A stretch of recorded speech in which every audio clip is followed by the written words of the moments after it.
Nos acercamos al ataúd y nos dimos cuenta de que el cuerpo ya no estaba ahí. Eso era imposible. No había nadie en la funeraria que pudiera haberlo movido. Un grito en la sala contigua, vacía, nos hizo correr hacia allá. Alguien había visto algo aterrador, algo que jamás podría olvidar.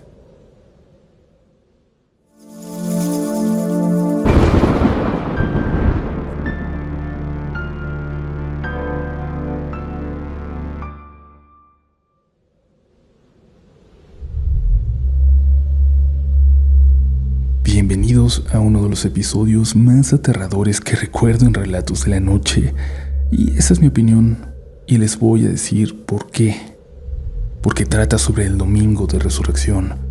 Porque hay dos historias que ocurrieron específicamente en esta fecha, pero además, porque todas hablan de muertos, de cuerpos, de apariciones, de cadáveres que parece que no se quieren ir y que siguen manifestándose de una u otra manera. Así que no voy a ahondar más en las historias de hoy. Descúbranlas por sí mismos y, claro, dejen saber su opinión. Estás escuchando Relatos de la Noche.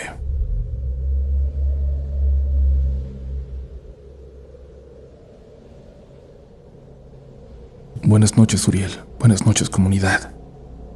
Esto ocurrió en mi familia hace algunos años, durante una Semana Santa que ninguno de nosotros ha podido olvidar. El protagonista de todo fue mi tío Rodolfo, aunque todos en la familia lo conocíamos simplemente como el tío Rodo. Era el más joven de los hermanos de mi mamá. Nunca se casó, nunca tuvo hijos y durante muchos años prácticamente desapareció de nuestras vidas. Cuando yo era niño apenas se hablaba de él en la casa, y sabíamos que existía, pero poco más. A veces mi mamá lo mencionaba como quien recuerda a un primo lejano, diciendo cosas como que se había ido a trabajar a otra ciudad o que andaba viajando. Nada muy claro. Pasaron años así. Mis abuelos todavía estaban vivos en ese tiempo y nunca parecían preocupados por él. Supongo que pensaban que tarde o temprano iba a volver. Pero no volvió. No con ellos al menos. Durante mucho tiempo no supimos nada. Hasta que un día, ya muchos años después, apareció de nuevo. Recuerdo bien la primera vez que lo vi cuando regresó. Yo ya era adolescente. Llegó a una reunión familiar sin avisar, como si nunca se hubiera ido. Saludó a todos con mucha calma, abrazó a sus hermanos y se sentó a platicar como si hubieran pasado apenas unas semanas. Pero todos decían que sí se veía muy distinto. No sabían explicar exactamente qué era. No parecía enfermo ni nada así, pero había algo en su forma de hablar, en su forma de mirar, que hacía sentir que no era el mismo que se había ido tantos años atrás. Algunos de mis tíos decían en voz baja que durante el tiempo que estuvo fuera se había metido en cosas raras, cosas como de religión, de rituales, de santería o algo parecido. Nadie sabía exactamente qué. La verdad es que en mi familia nadie quería hablar mucho de eso.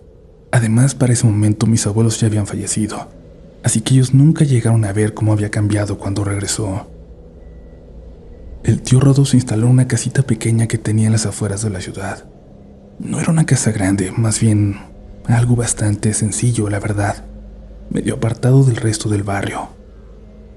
A veces venía a las reuniones familiares, a veces desaparecía semanas enteras, y así pasaron algunos meses, hasta que ocurrió lo que detonó todo. Un día mi mamá empezó a preocuparse porque nadie había sabido nada de él en varios días.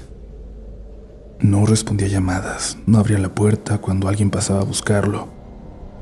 Al final uno de mis tíos fue a su casa para ver si estaba todo bien y ahí fue donde lo encontraron. Estaba muerto. Lo encontraron sentado en una silla dentro de la casa. Lo raro fue que nadie sabía cuánto tiempo llevaba ahí. Podían haber sido horas o días, pero había algo muy raro. No olía. Cualquiera que haya estado cerca de un cuerpo sabe que después de cierto tiempo el olor aparece, que es algo imposible de ignorar. Pero en la casa del tío Rodo no había nada, ni el más mínimo olor. Al final todo se manejó como una muerte natural. El médico que revisó el cuerpo dijo que probablemente había sido algo del corazón, No hubo investigación ni nada parecido, así que la familia simplemente decidió velarlo. La funeraria preparó todo para el sábado de gloria, en una sala pequeña donde muchas familias de la ciudad velaban a sus muertos. Todo empezó de manera bastante normal, la verdad. Los hermanos del tío Rodo estaban ahí, algunos primos, vecinos que lo habían conocido de joven, gente que venía a dar el pésame. El ataúd estaba abierto como suele hacerse, y el tío Rodo se veía tranquilo, casi como si estuviera dormido. Pasaban las horas y la gente iba y venía. Algunos rezaban, otros conversaban en voz baja, otros simplemente se quedaban sentados en silencio. En la familia siempre hubo una costumbre muy marcada. Mi abuela decía que a los muertos había que velarlos toda la noche, que nunca debía quedarse el cuerpo solo antes del entierro. Era algo que repetía y todos lo respetaban. Por eso nadie planeaba irse. La idea era quedarse hasta la mañana. Pero cerca de la medianoche ocurrió algo. Un trabajador de la funeraria entró a la sala y se acercó a mi mamá y a mis tíos. Les dijo que había un problema con el servicio y que necesitaba que todos abandonaran la sala un momento mientras aclaraban algo con el encargado. Eso sorprendió mucho a todos. Cuando contrataron el velorio habían pagado precisamente para permanecer ahí toda la noche. Hubo algunas discusiones, pero al final, después de insistir un poco, el trabajador dijo que solo era un momento, que en cuanto confirmara todo con su jefe podrían volver a entrar. Así que todos salieron al pasillo y luego a la calle. Nadie estaba contento con la situación. Mi mamá incluso dijo que a mi abuela no le habría gustado nada que dejaran al tío Rodo solo ni siquiera unos minutos. Y pasó un rato, 10 minutos, quizás 15, pero no fue mucho, cuando el mismo trabajador regresó y dijo que ya estaba todo aclarado, que podían volver a pasar. Entonces entraron todos otra vez a la sala, y fue ahí cuando alguien dijo algo que al principio los demás no entendieron. ¿Dónde está? Al principio no sabían a qué se estaba refiriendo, pero cuando miraron hacia el frente de la sala lo vieron. El ataúd estaba abierto, pero además estaba vacío. El cuerpo del tío Rodo no estaba. Hubo unos segundos de completo silencio y después empezó el caos. Todos comenzaron a mirar alrededor, pensando que quizá alguien de la funeraria había movido el cuerpo por algún motivo. Buscaron en los pasillos, en los baños, en otras salas, pero no aparecía. El trabajador de la funeraria juraba que nadie había entrado ni salido mientras la familia estaba afuera, que él mismo había estado con ellos en la puerta. La situación empezó a ponerse muy tensa, hasta que uno de mis tíos dijo que iba a revisar la sala contigua, que había estado toda la noche vacía. Era una habitación pequeña que usaban para guardar sillas o flores cuando no había velorios. La puerta estaba entreabierta. Adentro no había luz. Mi tío empujó la puerta y encendió el interruptor. Entonces lo vio. El tío Rodo estaba ahí, sentado en una de las bancas de madera, mirando hacia el frente, hacia el pequeño altar que había al fondo del cuarto. Se quedó callado. Los demás fueron a ver y nadie habló durante varios segundos. Estaban simplemente mirando. El trabajador de la funeraria fue el primero en reaccionar. Se persignó. Dijo que él no tenía nada que ver con eso y que no pensaba quedarse ni un minuto más ahí. Salió del cuarto, salió de la funeraria y no volvió. Los hermanos del tío Rodo fueron los que se acercaron. Entre ellos levantaron el cuerpo y lo llevaron de regreso al ataúd. No dejaron que nadie más lo tocara. Nadie entendía qué había pasado. Nadie quiso discutirlo en ese momento. Simplemente acomodaron el cuerpo otra vez, cerraron un poco el ataúd y se quedaron ahí sentados en silencio. Hasta que uno de mis primos miró el reloj en la pared. Marcaba unos minutos después de las 12. Y alguien dijo en voz baja algo que todavía recuerdo perfectamente: que ya era domingo de resurrección.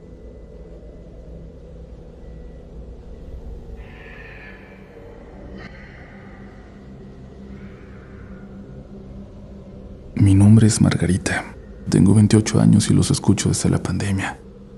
Increíble que ya sean tantos años. La mitad de la vida de Relatos de la Noche, de hecho. Y fue mi hermana, que también es fan del podcast, quien me convenció de mandar esta historia. Durante mucho tiempo pensamos que lo que pasó ese día había sido imaginación de niñas, pero hace poco lo volvimos a hablar entre las dos, y las dos recordamos exactamente lo mismo. Esto ocurrió cuando éramos pequeñas. En ese tiempo murió un primo nuestro llamado Alex. Era unos cuantos años mayor que nosotras. No éramos muy cercanas a él porque nuestras familias no convivían tanto, pero aún así su muerte fue un golpe muy fuerte para todos. Perder a un niño en la familia es algo que cambia completamente el ambiente de cualquier hogar. Nosotras estábamos tristes, claro, pero más que nada recuerdo la sensación de ver el dolor de los adultos, ver llorar a nuestros papás, a nuestros tíos, a mis abuelos. Eso era lo que más nos impresionaba. El entierro fue el día siguiente de que nos pegara esa noticia. Recuerdo que el panteón estaba muy lleno. Mucha gente había ido a despedir a Alex, a apoyar a la familia. Los adultos estaban concentrados en el ataúd, en el sacerdote, en las oraciones. Y mi hermana y yo, que en ese momento éramos bastante pequeñas, terminamos alejándonos un poco. No estábamos jugando exactamente, pero sí caminábamos entre las tumbas mirando alrededor. A esa edad uno no entiende del todo lo que está pasando. A veces la forma de soportarlo es distraerse un poco. Y fue en ese momento cuando vi a la niña. Estaba entre dos tumbas pequeñas mirándome. Parecía tener mi edad, tal vez 1 o 2 años más. Tenía el cabello oscuro y estaba quieta, observándome con curiosidad, como si quisiera decirme algo pero no se atreviera. Después levantó una mano y me hizo una seña. La seña típica de los niños cuando quieren que alguien vaya a jugar. Yo la miré unos segundos. No pensé nada raro. Había muchos familiares en el panteón ese día y supuse que era alguna niña que estaba también ahí con su familia. Así que caminé hacia ella. Mi hermana venía un poco más atrás. La niña se dio la vuelta y empezó a caminar entre las tumbas. Yo la seguí. No corría ni nada, simplemente avanzaba entre las lápidas, mirando hacia atrás de vez en cuando para asegurarse de que yo siguiera ahí. Terminamos llegando a la esquina del panteón donde había una tumba grande, de esas que tienen esculturas de ángeles encima. Era una tumba antigua, bastante grande, que sobresalía del resto. La niña volvió a mirarme y me hizo otra seña. Esta vez era como si quisiera que me escondiera ahí con ella. Se agachó un poco y señaló la parte de atrás de la tumba, como invitándome a pasar detrás. Yo rodeé la tumba, pero cuando llegué al otro lado la niña ya no estaba. Miré hacia ambos lados pensando que se había agachado o que estaba escondida en algún punto entre las tumbas cercanas, pero no había nadie. Iba a seguir caminando para buscarla cuando alguien me agarró del brazo. Era mi hermana. Me dijo que fuéramos con nuestros papás, que no debíamos alejarnos tanto. Yo le dije que estaba jugando con una niña que estaba por ahí, pero mi hermana insistió en que regresáramos. Así que volvimos hacia donde estaba la familia. Cuando llegamos le conté a mi mamá que había una niña jugando cerca de una tumba grande con ángeles. Mi mamá, que en ese momento estaba muy sensible por lo que estaba pasando, se preocupó un poco pensando que quizás nos habíamos alejado demasiado. Entonces decidió acompañarnos para ver dónde habíamos estado. Caminamos otra vez hacia esa esquina del panteón. Cuando llegamos detrás de la tumba grande, mi mamá se detuvo. Ahí había un montón de tierra fresca cubierta de flores. Era una tumba reciente. Se notaba que el entierro había sido ese mismo día o tal vez el día anterior. Todavía no tenía lápida. Solo había una pequeña placa de madera clavada en la tierra. Mi mamá se acercó para leerla. Recuerdo que su expresión cambió cuando vio el nombre. Era el nombre de una niña, y debajo estaba la edad, la misma edad que yo tenía en ese momento. Mi mamá se quedó mirando la placa unos segundos y luego nos dijo que seguramente yo había visto esa tumba antes y que mi imaginación había hecho el resto. Después de todo, estábamos en un cementerio, de niños, y ese día había muchas emociones mezcladas. Así que únicamente regresamos con la familia. Yo también terminé pensando que probablemente había imaginado eso, que había visto la tumba de la niña y mi mente había imaginado lo demás. Pero cuando íbamos de regreso a casa, en el coche, mi hermana me dijo algo que todavía recuerdo perfectamente. Me preguntó, ¿la niña te llamó para jugar? Yo le dije que sí. Después mi hermana se quedó callada un momento y dijo algo que hizo que se me erizara la piel. Me dijo que no la había imaginado, que ella también la había visto y que por eso me siguió, pero que no me llamó porque estaba jugando. Me llamó porque la niña estaba señalándose a la tumba, como si quisiera que yo fuera con ella. Y es cuando se acercó y la vio bien de cerca. Se dio cuenta de algo que no había notado en ese momento. La piel de la niña era gris, como si estuviera muerta.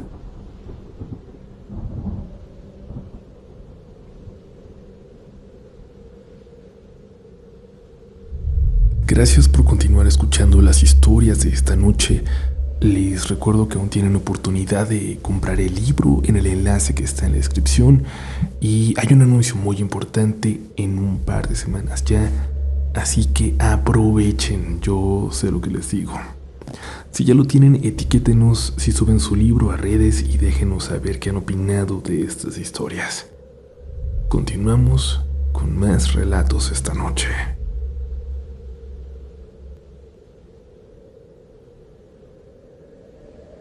Hola comunidad Relatos de la Noche, un saludo. Soy Sebastián y les escribo desde la provincia de Entre Ríos en Argentina. Los escucho desde hace varios años y muchas veces pensé en mandar esta historia, pero siempre dudaba porque ni siquiera en mi propia familia nos ponemos de acuerdo sobre lo que pasó. Esto ocurrió hace ya muchos años en el pueblo donde crecí. Es un lugar bastante pequeño. Ese año, durante la misma semana, murieron dos hombres que tenían exactamente el mismo nombre y apellido. Los dos se llamaban Carlos Romero. Uno era un señor mayor ya bastante enfermo, que llevaba meses mal de salud, y el otro era bastante joven, un hombre que trabajaba en el campo y que murió de forma bastante repentina. La coincidencia del nombre ya había causado cierta confusión desde el principio, porque además se trataron en el mismo hospital. Ahí incluso se equivocaron un par de veces cuando hablaban con los familiares, pero nadie imaginó que el problema iba a llegar mucho más lejos. Ambos velorios se organizaron casi al mismo tiempo, en la misma funeraria del pueblo. No era un lugar grande, tenía 2 salas para velorios y un pequeño cuarto donde preparaban los cuerpos. Las familias eran distintas, pero mucha gente del pueblo terminó pasando por los 2 velorios porque conocían a ambos. El primero en ser enterrado fue el señor mayor. El entierro fue un sábado por la tarde. Todo se dio con normalidad. El cortejo salió desde la funeraria hasta el cementerio del pueblo. El sacerdote dio unas palabras y finalmente bajaron el ataúd. El otro, Carlos Romero, iba a ser enterrado al día siguiente, el domingo de resurrección. La familia se reunió temprano en la funeraria para cerrar el ataúd antes de llevarlo al panteón. Ahí fue cuando comenzó el problema. Uno de los hijos del difunto se acercó para verlo por última vez antes de cerrar la tapa y se quedó mirando en silencio. Al principio nadie entendió qué pasaba, hasta que dijo algo que dejó a todos sin aliento. Dijo que ese no era su padre. Algunos pensaron que estaba en shock por el momento. Después de todo, la muerte de un ser querido siempre es impactante, pero él insistía. Decía que ese hombre no era su padre, que se parecía así pero que no era él. Entonces otro familiar se acercó y luego otro, y poco a poco todos comenzaron a darse cuenta de lo mismo. Ese cuerpo no pertenecía a ninguno de los 2 hombres que habían muerto esa semana. El personal de la funeraria comenzó a revisar los registros.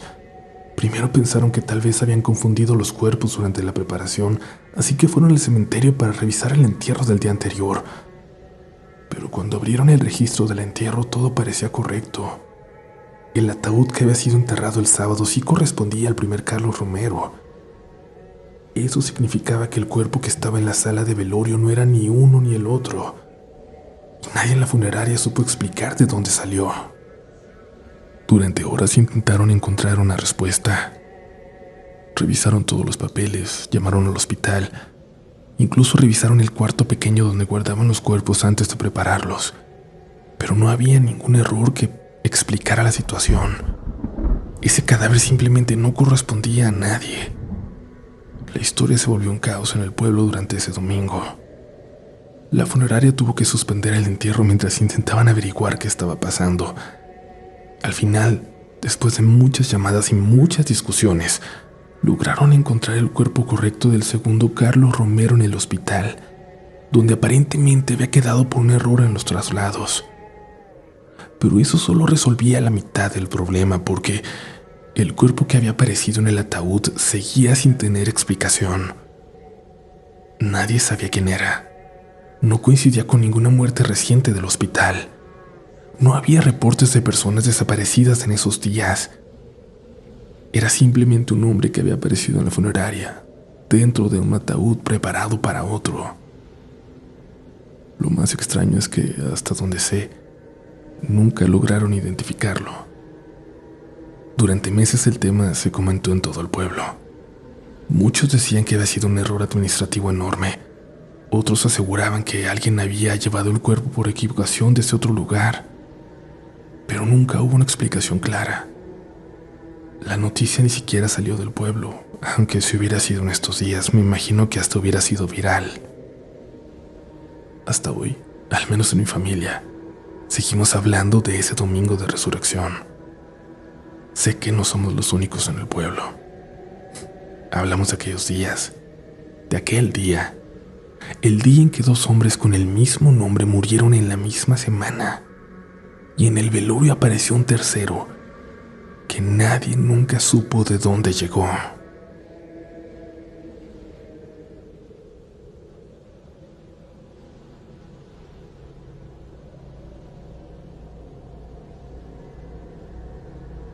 Buenas noches, comunidad. Soy Arturo. Les escribo desde un pueblo pequeño del Bajío. Prefiero no decir cuál porque aquí todavía vive mucha gente que conoció a la persona de la que voy a hablar.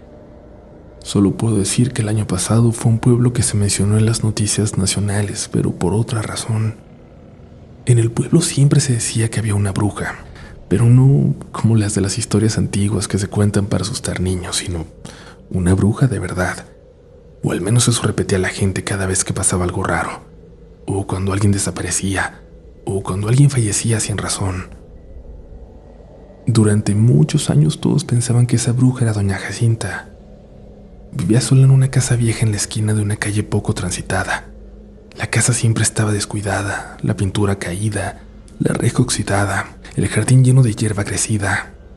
Tenía un perro que vivía por lo que le daban los vecinos, aunque siempre regresaba a dormir ahí. Nadie la veía arreglar nada.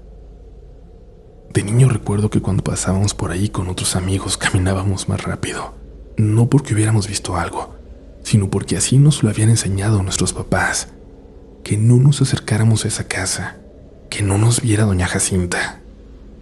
Las historias sobre ella eran muchas, que hablaba sola en el patio por las noches, que a veces se veía luz en su casa a horas muy extrañas, que tenía gatos que aparecían y desaparecían, que había un chivo que caminaba en dos patas por su patio. Pero siendo honestos, nunca hubo algo realmente claro. Eran más bien historias que se iban pasando de una persona a otra. Y así también pasaron los años, hasta que un día simplemente dijeron que doña Jacinta se había muerto. La encontraron en su casa. Nadie sabe exactamente cuánto tiempo llevaba así, solo que un vecino notó que llevaba varios días sin verla y decidió asomarse. El velorio se organizó en su misma casa. Y ahí empezó lo extraño, porque prácticamente nadie fue. La gente del pueblo hablaba mucho de ella, pero cuando llegó el momento de despedirla, nadie quería acercarse. Al final, solo dos señoras mayores de la iglesia aceptaron quedarse a velarla. Una de ellas conocía a mi mamá y le pidió que las acompañara. Decía que no quería quedarse toda la noche en esa casa sola con el cuerpo. Mi mamá aceptó y como yo era niño y no tenía con quién quedarme, también fui. Recuerdo muy bien cómo era la casa por dentro. oscura, con muebles viejos y un olor raro que no sabría describir bien. Pusieron el ataúd en medio de la sala. Las 3 señoras se sentaron cerca, rezando de vez en cuando o hablando en voz baja. Yo me senté en una silla a un lado y al rato empecé a quedarme dormido. Fue entonces cuando escuché el primer sonido.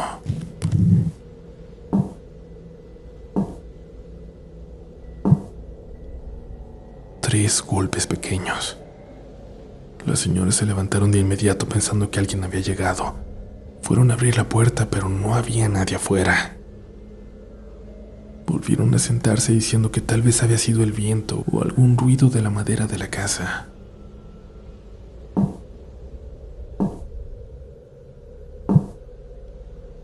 Pasó un rato más. Yo ya estaba medio dormido cuando otra vez se escucharon los 3 golpes. Esta vez las señoras se quedaron en silencio. Ninguna se levantó. Se quedaron mirándose a la puerta esperando que alguien tocara otra vez. Pero no se escuchó nada más.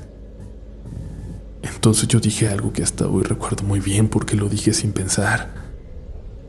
Les dije que el sonido no había venido de la puerta, que había venido del ataúd. Las 3 me miraron. Nadie dijo nada.